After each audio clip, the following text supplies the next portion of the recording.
Om Shanti. Good morning. आज बाबा की 6/8/2021 की वाणी है।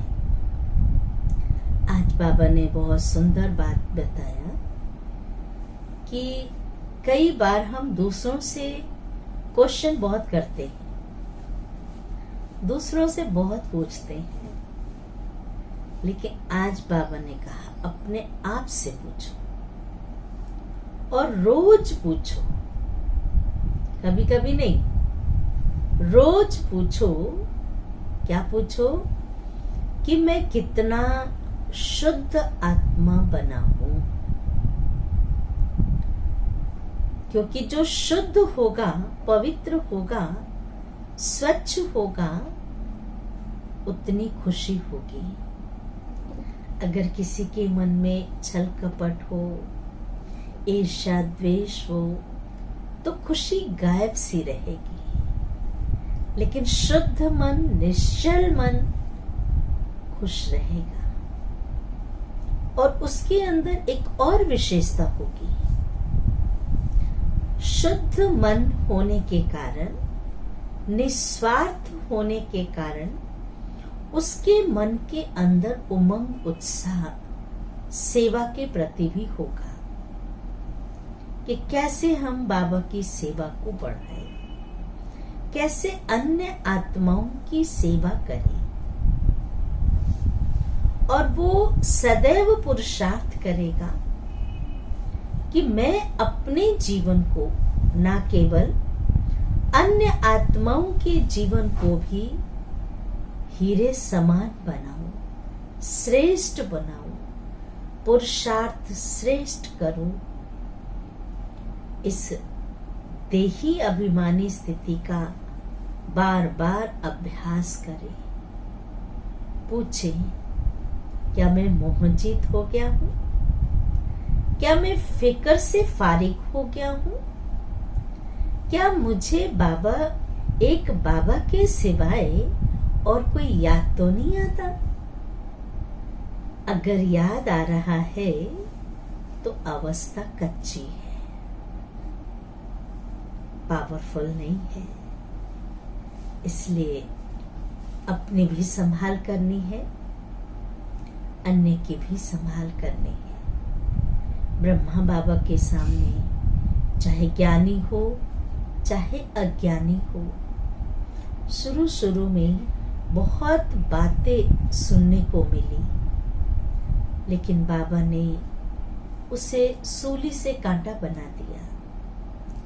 बाबा ने उन सब बातों को सहन शक्ति के द्वारा कांटा से फूल बना दिया। ऐसे बाप समान सहन शक्ति को भी धारण करना है। कहते हैं सहनशीलता।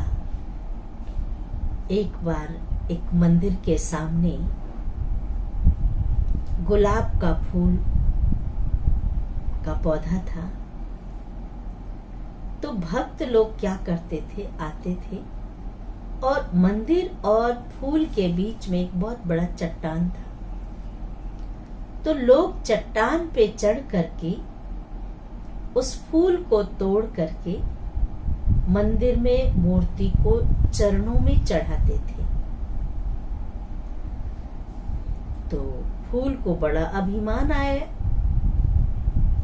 देखो एक मेरा जीवन जो मैं भगवान के चरणों में अर्पित होता हूं, एक तुम्हारा जीवन जो तुम्हारे ऊपर लोग चढ़ चढ़ के आते और जाते हैं। वो रोज ऐसे बोलता रहा, लेकिन पत्थर रोज सहन करता रहा। रिंचक भी उसके मन में नहीं आया। एक बार उस मंदिर में एक मूर्तिकार आया, शिल्पकार आया। उसने देखा क्या सुंदर पत्थर है, इस पत्थर का तो बहुत सुंदर मूर्ति बन सकती है। उस मूर्तिकार ने उस पत्थर को उठाया और उसको हथौड़ी और छेनी की मदद से हथौड़ी और छेनी की चोटें पहुंचा पहुंचा के उस पत्थर को एक सुंदर मूर्ति बना दिया। जब मूर्ति बन गई तो उस मूर्तिकार ने उसी मंदिर में उस मूर्ति को स्थापित किया और वही फूल जो रोज उसे उलहने देता था, ताने कसता था, मूर्तिकार ने उस फूल को तोड़ करके जो मूर्ति स्थापित किया, जो पत्थर को मूर्ति बनाया, उस मूर्ति के चरणों में चढ़ाया। कहने का भाव कि सहनशीलता है, सहन एक शक्ति है, ताकत है। अगर हम सहन कर लेते हैं तो सामने वाला एक न एक दिन आपके आगे झुकेगा जरूर। जैसे उस फूल को भी उस पत्थर के चरणों में झुकना पड़ा, तो बाबा के सामने भी कितनी परीक्षाएं आई, लेकिन बाबा ने उस सहन कर लिया और आज वही आत्माएं बाबा को कहने लगी कि बाबा आप श्रेष्ठ हैं, आप महान हैं, जो इतना सब कुछ सहन करके भी इतना बड़ा कार्य कर रहे हैं। तो झुकेंगे तो सही ना, पर थोड़ी सी जो बात होती है ना सहन शक्ति की, उसको कर लो, सब कुछ ठीक हो जाएगा। सहन शक्ति होगी तो सहनशाह भी बनेंगे। अभी हम सुनते हैं बाबा की वाणी। सार है मीठे बच्चे, रोज अपने आप से पूछो, मैं आत्मा कितना शुद्ध बना हूं। अपने आप से पूछो कि मैं आत्मा कितना शुद्ध बना हूं। जितना शुद्ध बनेंगे उतनी खुशी होगी, सेवा करने का उमंग आएगा, खुशी भी होगी और सेवा करने का उमंग भी आएगा। प्रश्न है, हीरे जैसा श्रेष्ठ बनने का पुरुषार्थ क्या है? उत्तर है, देही अभिमानी बनो, शरीर में जरा भी मोह न रहे।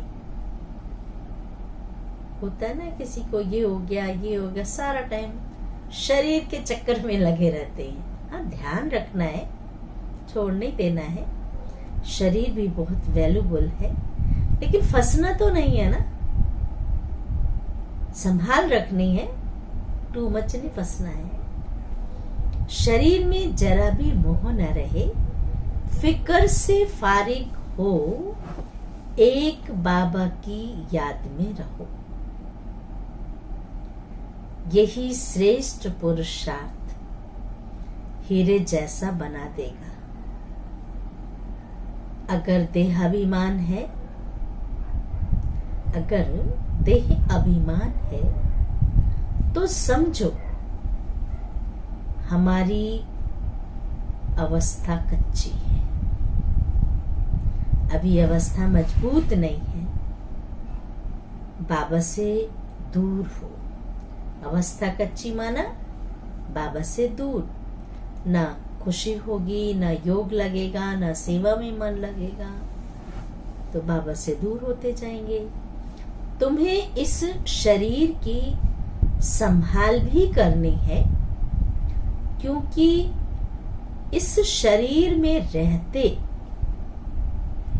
कर्मातीत अवस्था को पाना है। इसी शरीर में रहते कर्मातीत अवस्था को पाना है। गीत है, बहुत सुंदर गीत है। मुखड़ा देख ले प्राणी जरा दर्पण में, कितने पाप कितने पुण्य किए हैं इस जीवन में। क्योंकि मुखड़ा एक दर्पण है, और दर्पण कभी झूठ नहीं बोलता, सत्य बोलता है। तो बाबा ने कहा अपने आप को देखो, चेक करो। धारणा के लिए मुख्य सार है, पहला, बाप समान निरहंकारी बनना है। बाप समान निरहंकारी बनना है। इस शरीर की संभाल करते हुए शिव बाबा को याद करना है। शरीर की संभाल करते हुए शिव बाबा को याद करना है। रूहानी सर्विस में बाप का मददगार बनना है। दूसरी पॉइंट है, अंदर में कोई भी भूत को रहने नहीं देना। भूत माना काम, क्रोध, लोभ, मोह, अहंकार। ये भूत है जो हमें परेशान करते हैं। कभी किसी पर क्रोध नहीं करना। क्रोध करते हैं, कहते हैं क्रोध एक ऐसी चीज है, ऐसी ताकत है जो घर के पानी के मटके को भी सुखा देती है। क्रोध तांबे की तरह बना देती है, आग की तरह लाल कर देती है, खून को जला देती है। तो ऐसा काम क्यों करें? क्रोध भी एक जहर है। क्रोध में अगर हम खाना बनाएंगे, कोई भी कार्य करेंगे, तो सारा असर उस अन्न में जाएगा और वो भोजन प्रसाद नहीं, वो जहर बन जाएगा। इसलिए कहते किसी पर भी क्रोध नहीं करना, घर का घर बर्बाद हो जाता है। सबसे बहुत प्यार से चलना है। माता पिता को फॉलो कर तख्त नशीब बनना है। वरदान है, सहन शक्ति की विशेषता द्वारा दूसरे के संस्कारों को परिवर्तन करने वाले, दूसरे के संस्कारों को परिवर्तन करने वाले दृढ़ संकल्पधारी भव। विस्तार है, जैसे ब्रह्मा बाप ने ज्ञानी और अज्ञानी आत्माओं द्वारा इंसल्ट सहन कर उसे परिवर्तन किया, सामना नहीं किया, सहन किया। इंसल्ट सहन किया। आज कोई किसी का इंसल्ट करके तो देखे, महाभारत हो जाएगा। बाबा ने सहन किया, उसे परिवर्तन किया। तो फॉलो फादर करो। इसके लिए अपने संकल्पों में सिर्फ दृढ़ता को धारण करो। अपने संकल्पों में सिर्फ क्या करो? दृढ़ता को धारण करो। यह नहीं सोचो कि कहां तक होगा,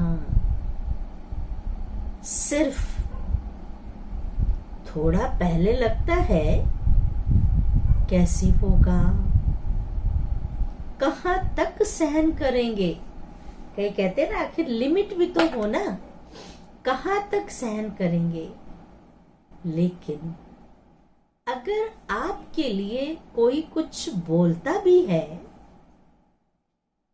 आपके लिए कोई कुछ बोलता भी है, तो आप चुप रहो, सहन कर लो, तो वह भी बदल जाएगा। कहेगा इसके लिए हम इतना बोलते रहे, इतना, इसको तो कोई फर्क ही नहीं पड़ता है, तो वह भी बदल जाएगा। सिर्फ एक चीज को अपना लो, सिर्फ दिल शिकस्त नहीं बनो,